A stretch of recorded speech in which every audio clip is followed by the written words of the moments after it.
우리 옆에 있는 성도님들과 우리 사랑 인사 나눕니다. 샬롬 샬롬. 감사합니다. 독일이 통독되기 전에 동독과 서독 이렇게 나누어져 있을 때 동독의 개 한 마리가 서독으로 넘어왔습니다. 정말 용감한 개라며 서독 사람들이 열렬히 환영을 했습니다. 그때 서독의 개가 동독에서 넘어온 개한테 만나서 인터뷰를 합니다. 야, 너 무엇 때문에 이렇게 생명을 내걸고 이 사선을 넘어 여기까지 왔어? 동독에는 먹을 것이 없니? 동독에는 집이 없어? 아니, 이상하다. 우리 같은 존재야 뭐 먹을 것 있고 잘집이 있으면 그만이지 또 더 뭐가 필요해? 그랬더니 동독개가 말합니다. 아니야, 그게 아니야. 동독에선 먹는 것, 잠자는 것 걱정 안 해. 하지만 마음대로 짖을 수가 있어야지. 짖고 싶을 때 짖지 못하니까 답답해 살 수가 있어야지. 그래서 내가 여기 서독을 향해 목숨을 걸고 자유를 찾아왔단다. 그렇게 말을 했대요. 물론 하나의 우화이겠습니다만은 내게 자유를 달라. 그렇지 않으면 내게 죽음을 달라. 라고 외쳤던 패트릭 헨리의 그 외침이 비록 동물을 따라 사는 짐승까지도 해당된다는데 의미심장합니다. 자유는 죽음을 주고 생명을 주고 죽어서라도 바꿀 수 있는 그런 고귀하고 소중한 것입니다. 다 아시는 대로 어제가 우리나라 해방된 지 8.15 해방 일제로부터 해방된 지 75년 되는 해입니다. 우리 교회는 한국교회와 함께 오늘 주일을 8.15 광복절 감사 예배로 하나님께 드립니다. 성령에서 만나 뵙는 우리 하나님은 빼앗긴 주권, 빼앗긴 삶을 도로 찾으시고 다시 우리를 구원하시고 해방시키시는 광복의 하나님, God of Revelation, 광복의 하나님, 자유의 하나님이십니다. 역사적으로 보면 이 8월에는요, 우리 인간 역사에서 참 의미 깊은 자유와 해방이 많이 일어났습니다. 386년 8월 소위 성 어거스틴이 하나님께로 회심했습니다. 긴 시간, 근 30년 동안 어머니가 믿는 하나님, 세상의 출세와 영광이라는 세상, 이 양자 사이에서 하나님과 세상 사이에서 갈등하고 고민하고 그렇게 마음이 산란하던 어거스틴, 그는 깊은 영적인 번뇌와 번민에 휩싸여서 도무지 평안이 없는 삶을 살았습니다. 그러던 차 그는 무화과나무 아래에서 통곡을 합니다. 주여, 어느 때까지입니까? 어느 때까지입니까? 당신이 영원히 노하시려 하십니까? 어느 때까지입니까? 나의 이 이전의 죄악을 기억하지 말아 주소서. 어느 때까지입니까? 이렇게 자신의 비참한 영혼을 돌아보며 그가 고뇌합니다. 그때 어디선가 들고 읽어라 라틴어로 톨렐레게 영어로 take a read 집어들고 읽어라 라는 그 어린이 노래소리가 찬송소리가 들려왔습니다. 어거스틴은 그의 귀에 들린 그 어린이 노래소리가 하나님 말씀을 펴 읽어라는 하나님의 신탁의 말씀으로 받아들였습니다. 그래서 친구 알리피우스가 앉아있는 무화과나무로 쫓아가서 그 앞에 펼쳐져 있는 책, 성경책을 집어들어 읽었는데 로마서 13장 13절 14절 말씀이었습니다. 낮에와 같이 단정히 행하고 방탕하거나 술 취하지 말고 음란하거나 화석하지 말고 다투거나 시기하지 말고 오직 주 예수 그리스도로 옷 입어라. Put on the Lord Jesus Christ. 예수 그리스도 옷 입어라 라는 이 말씀을 그가 읽는 순간 그의 마음에 확실성의 빛이 확 비쳤습니다. 그간 그렇게 마음으로는 어머니가 다니는 교회에 들어가고 싶었는데 육신의 삶이, 욕망이, 인간의 정욕과 탐닉이, 자신의 이기심이 그렇게 자기를 붙잡았던 그 의심이 일순간에 싹 물러가고 이루 말할 수 없는 기쁨과 진리에 대한 확신이 그 마음을 휘감았습니다. 그는 그 자리에서 고백합니다. 이제 당신은 나를 당신에게로 전향하게 하였으니 나는 아내나 세상의 어떤 다른 것보다도 하나님 외에는 기뻐하지 않겠습니다. 이렇게 해서 기독교 역사 속에 위대한 하나님의 사람이 탄생을 했습니다. 화이트헤드라는 신학자의 평가에 따르면 서구 철학은 플라톤 철학의 일련의 주석이라면 서구 신학은 어거스틴 신학의 일련의 주석이다 라고 할 만큼 그렇게 인류 역사에 기독교 2000년 역사에 영향을 미친 분이 어거스틴입니다. 성령이 비추는 조명의 역사에 의해서 한 인간을 무겁게 짓누르던 그런 의심의 어두운 그림자, 삶의 질곡이 벗겨져 나가고 그의 내적 영혼이 세상에 줄 수 없는 무한한 기쁨으로 진리하러 충만해질 때 그 자신뿐 아니라 세상에 그리고 교회에 하나님 나라를 위해 정금처럼 그렇게 쓰임받는다 하는 여실한 자유의 인간을 자유케 하시는 하나님의 해방이 386년 8월에 요즘 같은 때 일어났습니다. 1455년 전, 오늘 주보에도 실었습니다만은 565년 8월 22일 오는 주 토요일 딱 1455년 전 스코틀랜드의 빅터족이 하나님께로 돌아온 날입니다. 이 빅터족 하면은 얼굴에 문신을 또 색칠을 이렇게 하고 아주 사납고 야생적인 그런 족속으로 아주 이름을 날렸습니다. 2세기 초 영국의 브리톤 영국에 주둔하던 로마 제9군단이 이 빅터족의 침공을 받아서 전멸당하는 일이 있었습니다.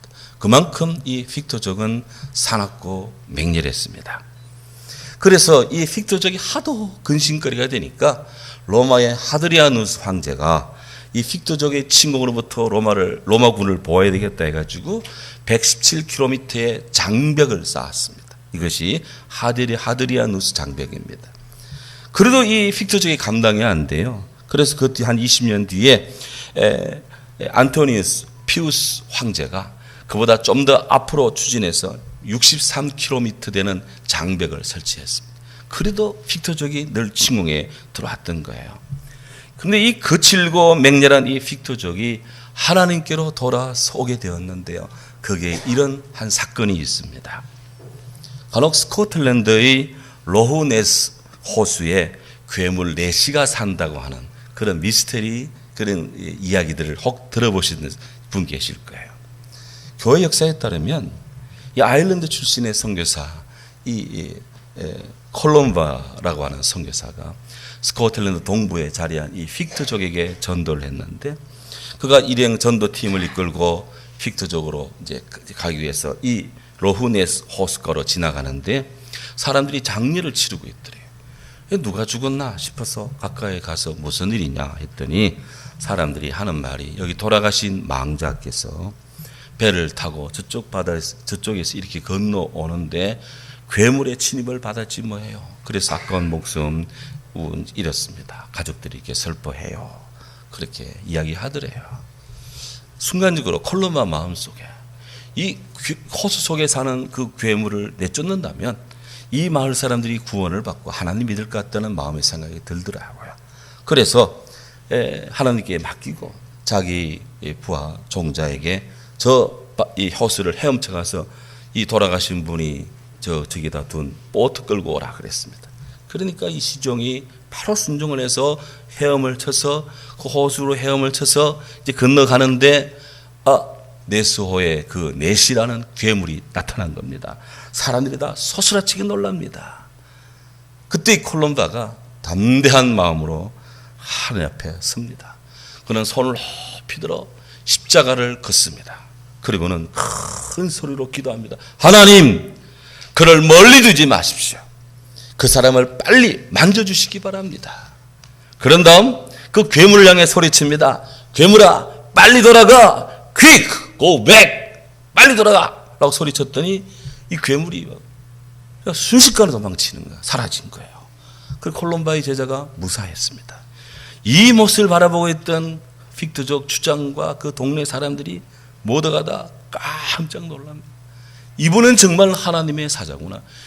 하나님은 진정한 신이구나 해서 그토록 이 사나운 빅터족이 그 자리에서 족장부터 그 자리에서 예수님 믿기로 결심을 하고 집단 회심이 개종이 그 자리에서 일어나게 되었습니다. 문제는 그 다음입니다. 그렇게 얼굴에 문신을 하고 분칠을 하고 그렇게 사납던 이 빅터족이 예수님 영접하고 나니까 순한 양같이 변합니다. 창을 잡고 얼굴에 문신하던 그들이 이제는 그런 것들을 버리고 펜을 잡습니다. 글을 배워서 펜을 잡습니다. 그리고는 성경을 보존하는데 수도에 들어가서 성경을 필사하고 성경을 보존하는데 이 픽터족이 결정적으로 공헌을 했어요. 그리고 유럽 전역에 많은 수도원을 세우고 복음을 전했던 것입니다. 그래서 우리가 사진 찍다 픽처라는 말이 바로 이 픽터족에서 유래가 되었습니다. 이렇게 해서 565년 8월 22일은 스코틀랜드 복음화가 촉발된 날로서 세계 선교사에 야만성이 제거되고 복음의 문명에 자리잡게 한 기념비적인 날이다. 그게 바로 8월에 있던 날이에요. 우리 하나님은 이렇게 한 종족을 야만 종족을 변화시켜서 정말 쓸만한 사람들로 바꾸시는 위대한 하나님의 해방의 은총인 줄로 믿습니다. 그 다음 우리 한국 사람들에게 8월은 잊지 못할 광복 있는 달입니다. 1945년 8월 15일 일본 군국주의 앞제로부터 해방된 역사적 기념일입니다. 한국 교회사를 연구하는 많은 신학자들은 이구동성으로 우리나라의 해방 상황과 이스라엘의 바벨론 포로 70년에서의 해방과 굉장히 유사성이 많다고 그렇게 진단을 하고 평가를 합니다. 사실 사울왕, 다윗왕, 솔로몬왕 이 통일 왕국 시대가 이어지다가 BC 931년 솔로몬 때 타락했고 하나님을 등지고 우상을 숭배하고 많은 죄가 중첩되자 나라가 둘로 쪼개집니다. 솔로몬 사후에 남쪽에는 유다와 베냐민 지파가 함께 되어서 남유다 왕국이 되고 나머지 12지파가 하나가 되어서 북이스라엘이 됩니다. 처음에는 레위 지파도 북이스라엘 붙었는데 가만히 보니 이 북이스라엘 여로보암이 펴는 정책이 반하나님 정책, 하나님을 믿지 않는 이 바알을 섬기는 정책을 펴길래 이건 아니다 싶어서 레위 지파가 다 집단적으로 남유다로 내려가서 함께 이렇게 남유다로 왕국을 하는데 그 하나님의 배반을 하나님께 배반을 일삼던 이 북이스라엘이 BC 722년 아시리아에 망합니다. 그리고 하나님의 은혜로 계속 유다는 존속하다가 그 사이에 많은 왕들이 하나님을 부정하고 배반하고 우상을 섬기고 이스라엘 민족이 타락하자 결국 남유다 족속들도 BC 586년 바벨론에 의해 망합니다. 예레미야 39장 6절 10절에 보면 이스라엘이 바벨론에게 함락될 때 그 비참한 모습의 한 단면이 거기에 나와요. 바벨론 왕 느부갓네살은 도망치는 이스라엘 왕족을 다 잡습니다. 마지막 왕 느부갓네살과 그 왕자들이 다 끌려서 느부갓네살 왕 바벨론 왕 앞에 무릎을 꿇습니다. 그리고 시드기야 이스라엘의 마지막 왕이 보는 앞에서 왕자들을 다 죽입니다. 그리고 그 자리에서 왕의 두 눈도 뽑아내 버립니다. 시드기야는 두 눈이 뽑힌 채 온몸에 사슬이 맥혀서 무인 상태에서 바벨론으로 끌려가다가 도중에 죽습니다. 예루살렘 성벽은 불타고요.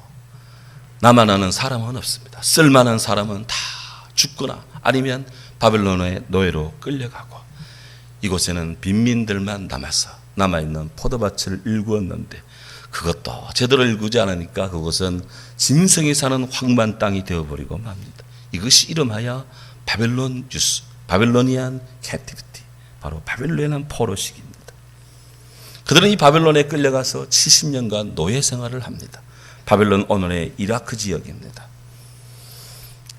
역대하 36장 21절에 보면 이에 토지가 황무하여 땅이 안식년을 누린같이 안식하여 70년을 지냈다. 땅이 버려진 채 70년을 지냅니다. 그러니 일반 과거에 좋았던 논이고 밭이고 그것들이 다 지금은 초에 묻혀버린 황무한 땅이 된 상태로 70년을 지나갑니다. 그런데요, 구원하시는 우리 하나님의 사랑은 그 바벨론 포로 70년 기간에도 멈추지 않습니다. 다니엘, 오바댜, 요엘, 학개, 스가랴, 에스라, 느헤미야, 말라기 이런 선지자를 하나님이 계속 보내면서 다시 내가 이스라엘 백성들 나의 사람들을 돌아오게 할 것이다.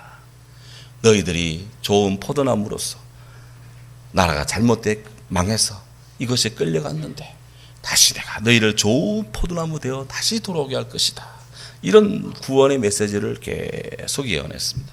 사람들은 이렇게 바벨론 나라에 끌려가서 종살이하고 있는데 구원이 어떻게 온단 말이냐. 그렇게 많은 사람들이 이런 불신앙적 하나님의 구원에 대해 무감각할 때 우리 하나님의 역사는 진행이 됩니다.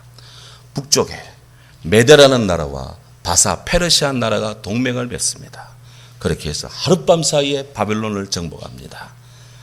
정말 도저히 안 될 것 같았던 임파서블한 불가능한 그 일이 절대적 불가능한 일이 우리 하나님의 손길에 의해서 하룻밤 만에 I'm possible 하나님이 가능성으로 바뀌어졌습니다. 너희는 나라들 가운데 전파하라 공포하라 깃발을 세우라 숨김없이 공포하여 이르라 바벨론이 함락되고 벨이 수치를 당하며 머드락이 부스러지며 그 신상들은 수치를 당하며 우상들은 부스러진다 하라. 하나님께서 예레미야 50장 2절 3절에 70년 뒤에 바벨론이 무너질 것을 예견을 합니다. 엄청난 일들이 성경에 나와요. 성경에 나와요. 하나님 말씀 그대로 때가 딱 되면 바벨론이 하루아침에 무너지고 페르시아가 바벨론을 접수한 다음 정복자 고레스 왕이 세계사에는 키루스 대왕이라 나옵니다. 고레스가 선포합니다. 바벨론에 억지로 끌려온 사람들 중에 자기 나라 돌아가고 싶은 사람 다 돌아가라. 이스라엘 백성을 돌려보내고 싶어서 그런 정책을 폈어요. 그때 이스라엘 백성들이 감사의 마음으로 에스라, 느헤미야 이들의 인도를 받으면서 그들이 이 고국 땅으로 돌아옵니다. 그것이 바로 오늘 우리가 읽은 시편 126편 1절부터 6절까지의 이 시편 찬양입니다. 여호와께서 시온의 포를 돌리실 때 우리가 꿈꾸는 것 같았도다. 그때 우리 입에는 웃음이 가득하고 우리 혀에는 찬양이 찼었도다. 그때 문나라 가운데 사람들이 말하기를 여호와께서 그들을 향하여 큰 일을 행하셨도다. 하나님께서 우리를 위하여 큰 일을 행하셨도다. 할렐루야. 우리는 기쁘다 하면서 이게 이 찬송이 바로 그 시편 116편이 바벨론 포로 70년 억압된 노예 생활하던 그들이 꿈같은 해방을 맞을 때 불렀던 찬양이 이 찬송입니다. 마치 바벨론에 끌려간 이스라엘이 도무지 해방되지 않을 것 같은 상황에서 꿈같이 해방되는 역사가 있었던 것처럼 우리나라가 일제의 압제에서 해방되어 주권을 되찾는 이 광복 또한 꿈꾸는 것 같은 하나님의 역사라 이것입니다. 되돌아보면 지금부터 110년 전 우리 한반도의 한국 사람들에게는 참으로 슬프고 치욕스러운 고통의 나날이었습니다. 오늘이 8월 16일이니까 앞으로 13일 뒤 1910년 8월 29일 한국 황제 폐하는 한국 전부에 관한 일체 통치권을 완전히 또는 영구히 일본 황제 폐하에게 양해한다 라고 하는 한일합방 제1조부터 시작해서 한일합방 조약을 체결했습니다. 이게 뭔 말이냐? 국토와 국민은 있지만 주권은 일본에게 있어. 이때부터 우리나라는 없는 겁니다. 그냥 이 한반도 땅에 한국 사람, 우리 이 사람들은 있는데 주권이 없는 그런 나라 이런 백성이 되어버리고 말았습니다. 주권을 상실한 국망에 나라가 망한 수치, 국가의 수치, 국치라. 그래서 1910년 8월 29일은 국치일이라고 합니다. 경술국치라고. 뜻이 있는 사람들은 다 이때 울었습니다. 떨었습니다. 어떤 사람들은 스스로 목숨을 끊으면서 자결하면서 나라의 억울함을 막 호소했습니다. 그때로부터만 35년 동안 20만 명의 이 땅의 딸들이 일본군 위안부로 끌려갔습니다. 200만 명의 젊은 청년들 사람들이 힘 좀 쓰는 사람들이 강제징용돼서 제철소로 탄광으로 노동 착취당했고 또 무슨 일본의 총알바지로도 끌려가고 한반도 곳곳이 유린당합니다. 우리 말도 우리 글도 다 빼앗깁니다. 선생님 변석하고 싶어요 라는 말을 일본어로 하지 않으면 이 교실에서 오줌 쌓여 있습니다. 우리나라 사람들의 얼과 정신이 갈기갈기 찢깁니다. 신사참배 강요한 일본에 의해서 수도 없는 한국 기독교인들의 영혼에 피눈물이 들게 했습니다. 뿐만입니까? 중국 해롱장성, 흑룡강성, 하얼빈에 주둔했던 731 부대, 그 당시 부대장이 이시 시로라고 하는 의사였는데, 이 이시 시로가 주도한 일명 마루타, 이 마루타 이는 만행입니다. 제가 읽었던 세계의 악당 중에 11번째 적나라하게 묘사되어 있더라고요. 이 마루타라는 것은 일본 말로 통나무라는 뜻인데, 마루타 실험에 동원되는 사람은 남녀노소 구분이 없었습니다. 심지어 임산부까지 동원합니다. 사람들을 아주 추고 차가운 바깥에 세워서 온몸을 동상들게 하고 어느 정도까지 몸이 어는지를 검사하고, 그런 얼은 몸을 뜨거운 물속에 집어넣어서 그냥 살까지 벗겨지는 걸 다 실험을 해요.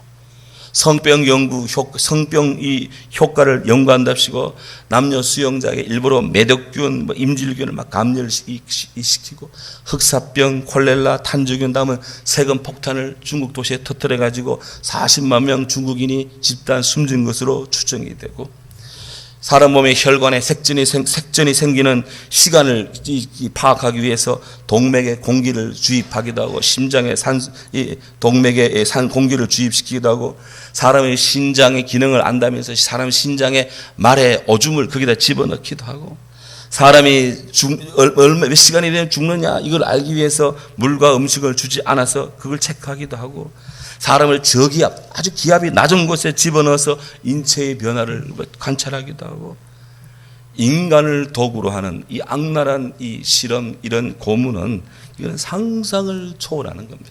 물론 그것 때문에 인류가 의술이 발달됐다고 하는 그런 이야기도 있습니다만은, 어쨌든 인간은 한국 사람, 중국 사람, 특히 중국인들이 마루타에 많이 희생당했습니다. 이루 말할 수 없는 인간 이하의 대접을 받았습니다. 이런 압제가 가중될 때 우리 상해임시정부 중심으로 하는 구국 애국 열사들이 나라를 위해, 독립을 위해 몸을 바쳤습니다. 하지만 역부족이죠. 이대로는 우리가 독립을 쟁취하기는 정말 난망했습니다. 그런데 우리나라의 광복은 너무나도 전격적으로 이루어졌습니다. 미국의 맨하탄 프로젝트라는 비밀 계획이 이루어졌는데, 그때 원자탄이 만들어졌습니다. 그리고 이를 터뜨렸습니다. 1945년 8월 6일, 8월 9일 일본 히로시마, 나가사키에 투하했습니다. 원자폭탄에 의해서 영문도 모른 채 죽어간 일본 사람들한테는 안 된 일이지만, 그 일제가 그들이 저지른 이 만행에 대해 엄청난 죄과를 받아야 된다는 건 분명했습니다. 원자폭탄 앞에 일본의 저항 의지는 소멸됐습니다. 훗날 밝혀진 일이지만 1945년 2월 4일부터 11일 사이 미국, 영국, 소련의 지도자들이 소련 흑해 연안에 있는 얄타라는 지역에서 소위 얄타 회담이라는 것을 열었어요. 여기서 뭘 결정했느냐? 독일이 항복하고 나면 최소 3개월 내에 소련이 대일본 항전에 참여한다, 이런 결의를 했어요. 1945년 5월 8일 나치 독일이 항복을 했습니다. 그때로부터 석 달을 더하면 1945년 8월 8일 이전에는 소련이 얄타 회담의 결의에 따라서 일본전에 참여해야 했어요. 그래서 독일전 끝에 참전했던 이 일본이 이 대일본 2차 대전 말미에 긴급히 참전을 했습니다. 그런 평가가 있습니다. 만일 미국이 원자탄이 두어 달만 일찍 만들어져서 일본에 떨어졌더라면 이 소련의 대일의지 참전일 맞지 않고 우리 한국의 한반도 전체, 미국이 주둔해서 대한민국 한반도 전체가 미국의 통할에 있어서 자유민주주의 대한민국이 될 수 있을 것이다. 그런데 반대로 원자탄이 두서너 달만 늦게 터졌다면 이곳은 소련이 진주해가지고 한반도 전체가 소련 수중에 들어갔을 것이다. 아찔아찔한 그런 순간들이 있었습니다. 그런데 1945년 8월 15일 견디다 못한 일본 차량 히로히토는 항복 선언을 12시에 합니다. 일본 압제는 이렇게 순식간에 종식이 됐습니다. 그런데요, 우리 기독교인 입장에서 더욱 감사한 것은 하나님께서 우리나라, 우리 기독교, 우리 백성들을 위하여 행하신 큰일입니다. 일본은 1945년 8월 18일 이날을 기해서 성경의 엑소더스에 나오는 하만이 페르시아 전역에 사는 유대인 전부 진멸하겠다는 계획을 세운 것처럼 이 1945년 8월 18일에 대한민국 땅의 한반도에 사는 기독교인들, 교회 다니는 사람은 다 죽이겠다는 그런 계획을 세워서 은밀히 진행 중이었습니다. 하지만 이 땅에 하나님께서 복음의 그루터기, 자유의 그루터기, 하나님 찬양의 백성을 살려주기 위해서 일본이 그나마 8월 15일 항복하게 함으로 8월 15일 계획은 없던 것이 된 거예요. 만일 이 만행이 실행되었다면 한국 기독교는 치명타를 입었을 것이고요. 정말 우리가 이렇게 예수 믿고 있었다는 보증할 수가 없을 것입니다. 정말 이것이 하나님께서 우리에게 거룩한 하나님의 구원의 역사, 거룩한 하나님의 구원사, 독일어로 하일즈 게시테, 게시테란 말은 역사란 말이고 하일즈란 말은 거룩한 이런 뜻입니다. 하일즈 게시테, 하나님의 거룩한 구원의 역사. 오늘 시편 126편에 나와 시인들이 노래한 하나님이 행하신 큰일, the great things, 하나님이 하시는 위대한 일을 행하심으로 오늘 우리가 지금 이렇게 살아서 하나님을 찬양하며 예배하고 기뻐하는 줄로 믿습니다. 유대인으로서 신학자인 아브라함 헤셀이라는 분이 있습니다. 허셀이라는 분이 있는데 이 헤셀이 이런 말을 했어요. 기억은 신앙의 근원이다. 기억은 신앙의 근원이다.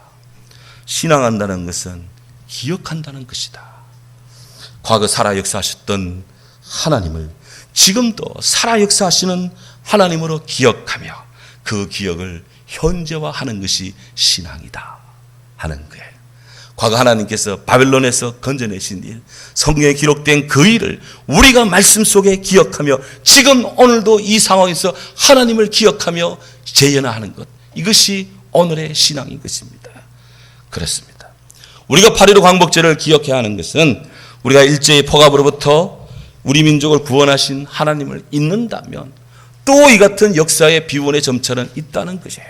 때문에 우리가 이 일을 기억하고 기억 기념하며 하나님 앞에 예배를 드리며 다시 기억하고 역사를 다시 이끄시는 하나님 앞으로 돌아가는 것이 바로 주님의 뜻이고 우리가 살 길이기 때문입니다. 주께서는 오늘도 하나님의 거룩한 구원의 역사를 오늘도 행하고 계심을 믿습니다. 위대한 해방의 하나님, 구원의 주님을 찬양합니다. 오늘 우리 가운데 인생의 이런저런 일로 마음의 고통이, 마음의 결박이, 무거운 짐으로 그렇게 고난 속에 마음이 침체된 분이 있습니까? 위대한 구원이요 해방이신 우리 주님께로 나오시기 바랍니다. 예수님의 십자가 앞에 엎드리시기 바랍니다. 주님의 구원하시는 보혈의 은총이 가득합니다. 하나님 우리에게 큰 일을 지금도 행하고 계십니다. 아멘. 기도합니다.